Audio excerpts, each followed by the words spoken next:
Third class EVS new text book. First lesson ఆనందమైన కుటుంబం.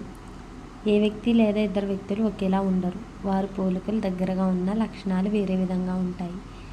Second lesson మన చుట్టూ ఉన్న మొక్కలు. తక్కువ ఎత్తులో పెరిగి గట్టి కాండం కలిగి గుబురుగా పెరిగే మొక్కల్ని పొదలు అంటారు. ఎగ్జాంపుల్ గులాబీ, మందారం. చిన్నగా మెత్తగా ఆకుపచ్చ రంగు కాండాలు గల మొక్కల్ని గుల్మాలు అంటారు. ఎగ్జాంపుల్ తులసి, గోధుమ. ఏదైనా ఒక ఆధారాన్ని పట్టుకుని పెరిగే మొక్కల్ని ఎగబ్రాకే మొక్కలు అంటారు. ఎగ్జాంపుల్కి వచ్చి ద్రాక్ష, కాకర. నేలపై పాకుతూ పెరిగే మొక్కల్ని పాకే మొక్కలు అంటారు. ఎగ్జాంపుల్ పుచ్చకాయ, గుమ్మడికాయ. ఆకులు మొక్కకు ఆహారం అందించే ఆహార కర్మాగారాలు. ఈ ఆహారాన్ని గాలి, నీరు, సూర్యరశ్మి సహాయంతో తయారు చేసుకుంటాయి. తేయాకుతో టీ తయారవుతుంది. వేపాకు, తులసి ఆకులతో మందుల తయారీ చేస్తారు. రాలిపడిన ఆకులను కంపోస్ట్ తయారీలో ఉపయోగిస్తాము. లావు కాండం కలిగిన మొక్కలను మ్రాను అంటారు. థర్డ్ లెసన్ వచ్చి మన చుట్టూ ఉన్న జంతువులు. వన్యమృగాలు, సింహం, పులి, ఎలుగుబంటి. నేల మీద నివసించే జంతువులు భూచర జీవులు. నీటి మీద నివసించే జీవులను జలచర జీవులు అంటారు. నేల మీద, నీటిలో నివసించే జీవులను ఉభయచర జీవులు అంటారు. ఎగ్జాంపుల్ కప్ప, సాలమండర్. ఉభయాహారులు అంటే ఏంటంటే మొక్కల్ని, మాంసాన్ని తింటాయి. వీటిని ఉభయాహారులు అంటారు. రాబందులు, నక్కలు, కాకులు జంతుకళేబరాలను తింటాయి. వీటిని శుభ్రపరిచే తోటీలు అంటారు.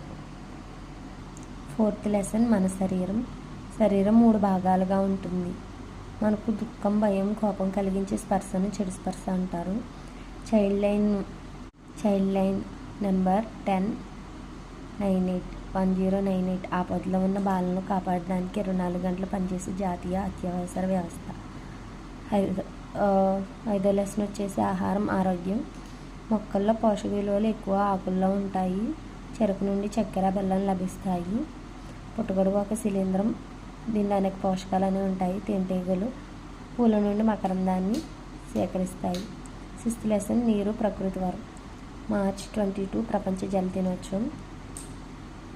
సహజ వనరులు ఏంటంటే సముద్రాలు, నదులు, సరస్సులు, ప్రవాహాలు, చెరువులు. ఇవన్నీ మనకి సహజ వనరులు.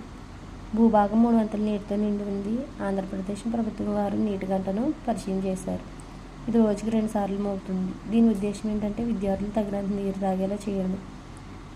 మానవ నిర్మిత వనరులు ఏంటంటే ఆనకట్టలు, బావులు, గొట్టపు బావులు, బోరు బావులు, కాలువలు. సెవెంత్ లెసన్ వచ్చి మన ఇల్లు.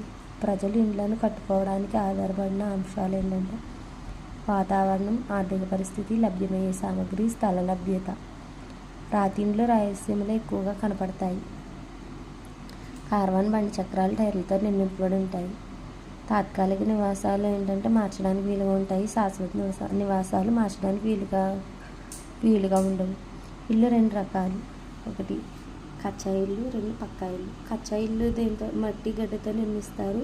పక్కా ఇల్లు ఇటుకలు, ఇసుక, ఇనుముతో నిర్మిస్తారు. పక్కా ఇల్లు దృఢంగా ఉంటాయి. ఉభయచర జీవులు కప్ప, మొసలి. ఎయిత్ లెసన్ ఊరికి పోదాం. రోడ్లు 6 రకాలు. మట్టి రోడ్డు, గ్రావెల్ రోడ్డు, ఎర్రమట్టి రోడ్డు, గ్రానైట్ రోడ్డు, తారు road, concrete road. Ninth lesson మాట్లాడుకుందాం. ఇతరులకు మన భావాలను, ఆలోచనలను తెలియపరిచే విధానాన్ని భావ వ్యక్తీకరణ అంటారు. నృత్య కళాకారులు భావ వ్యక్తీకరణకు ముద్రను ఉపయోగిస్తారు. భావ వ్యక్తీకరణ అనేది 2 టైప్స్. ప్రత్యక్ష భావ వ్యక్తీకరణ, పరోక్ష భావ వ్యక్తీకరణ. భావాలను సంకేతాల ద్వారా వ్యక్తపరచడం సంకేత భాష. ఎగ్జాంపుల్ చెవిటి, మగ వ్యక్తులు వీటి సంకేత భాషను అనేది ఉపయోగిస్తారు. కుక్కలు సంతోషంగా ఉన్నప్పుడు తోకను ఊపుతుంది. వాగల్ డ్యాన్స్ అనేది తేనెటీగల్లో ఒక రకమైన దృశ్య భావ వ్యక్తీకరణ. కూలీ తేనెటీగలు ఆహార సమాచారాన్ని నాట్యం ద్వారా తెలియజేస్తాయి. జంతువులు దృశ్య, శ్రవణ, స్పర్శ, రాసాయనిక చర్యల ద్వారా భావాలను వ్యక్తపరుస్తాయి. 10th లెసన్ ఆటలు, వినోదం. లోపల ఆడే ఆటలను ఇండోర్ గేమ్స్ అంటారు. బయట ఆడే ఆటలను అవుట్డోర్ గేమ్స్ అంటారు. మన రాష్ట్ర క్రీడ కబడ్డీ, దీన్ని చెడుగుడు అంటారు. జాతీయ క్రీడ హాకీ. 11th లెసన్ దిక్కులు, మూలలు. ముందు, వెనుక, కుడి, ఎడమ. వీటిని పక్కలు అంటారు. దిక్కులు స్థిరంగా ఉండి ఉత్తరం నుండి లెక్కించబడతాయి. ఒక ప్రాంతం యొక్క హద్దులను సరిహద్దులు అని అంటారు. రెండు దిక్కుల మధ్య దూరాన్ని మూల అంటారు. ఉత్తరం, దక్షిణం, తూర్పు, పడమర. ఉత్తరం